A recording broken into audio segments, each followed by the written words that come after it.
Hey, Dr. Bryan Hedrick. Good to see you. Great to see you as well, Michael. How's it going?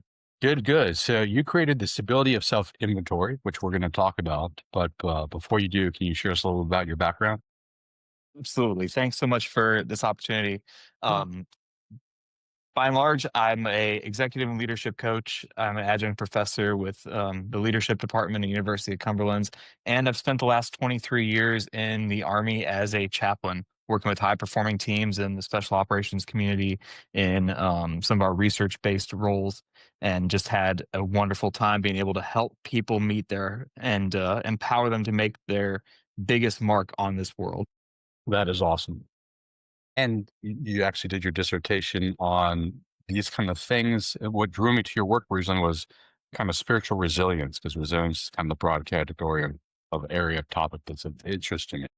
So I really appreciate the work you've done over the last many, many years, and that's being applied in the coaching space.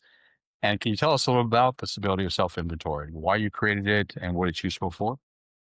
Absolutely. So it was originally created just as a project because I was working with high performers and we kept talking about this thing called the X factor. What is it that makes high performers, elite performers, separate from everybody else?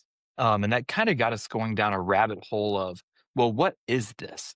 And the more we kind of dived into, the more I looked into identity and how a person sees themselves, the more I realized that impacts their behaviors. We talk a lot in the coaching space about transformational leadership, about transforming leaders through their character, through their competencies, et cetera.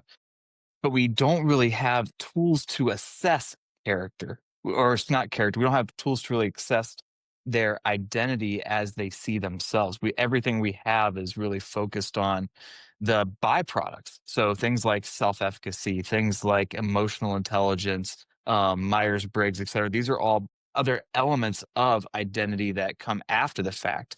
So start looking at what is this core? What does the core identity really look like for a human being? And how could this project and impact an individual's performance in a positive way?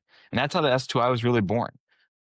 Started looking at things such as spirituality, humility, and this idea of how we view the world around us, which led us to the development of this inward, outward, and upward self. The idea of how I'm connected upward with my core values, sense of meaning and purpose and agency. How am I stable in my identity in terms of inwardness? So my openness to learn, my concept of awareness of self and others. And then how do I engage the world around me and my sense of agency and grit? And how do those stabilize my ability to act within the world around me? Which led us to the S2I, being able to measure these aspects and be able to then look at how we can help people grow and develop and empower them to thrive and win through this iterative process. I love that. This is fantastic. I'm so pleased that we met. We've been having these amazing conversations, and anything I can do to help promote your work and promote this particular tool at your service.